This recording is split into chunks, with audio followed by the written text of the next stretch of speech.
Rakyat tidak ada pilihan. Rakyat terpaksa menerima antara dua. Parti banyak, betul. Dalam negara kita, parti cukup banyak. Tetapi pilihan yang harus dibuat oleh rakyat hanya ada dua.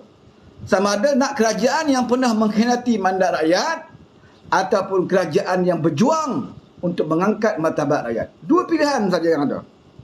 Perikatan Nasional ada sebuah parti yang terbukti, yang tercatat dalam sejarah adalah gabungan yang merampas mandat rakyat, gabungan yang membelakangkan amalan demokrasi, yang tidak langsung menghormati mandat rakyat hanya kerana nak dapatkan kuasa. Golongan itu ada dalam Perikatan Nasional. Ya.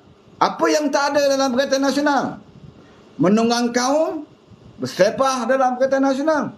Menunggang agama, lagi ramai dalam Perikatan Nasional.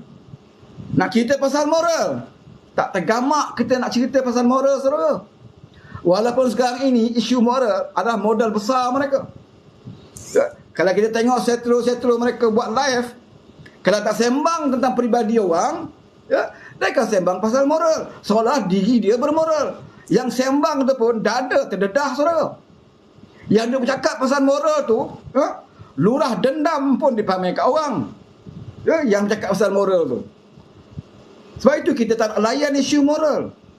Sebab kalau kita nak bicarakan benda dekat badan orang, nak bicarakan kudis kurap kat badan orang, dalam kain orang, ya, kita lupa bahawa kita juga ada kurap kat punggung. Sebab itu moral, ya, bukan apatah lagi fitnah. Ya, fitnah peribadi ini jangan kita jadikan modal di dalam politik. Apatah lagi kita orang Islam. Sepatutnya kita orang Islam. Konon-kononnya kita adalah kumpulan yang memperjuangkan Islam. Sepatutnya kita menjadi contoh kepada yang bukan Islam, bahawa dalam Islam ini, ya, politik dalam Islam ini, begini cara dia.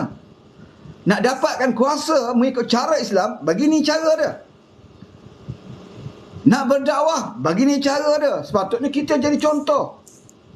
Tetapi malangnya, kita menjadi contoh benda yang paling jijik yang kita lakukan di dalam berpolitik. Kita duduk atas pentas politik, kita bicara tentang batang tubuh orang.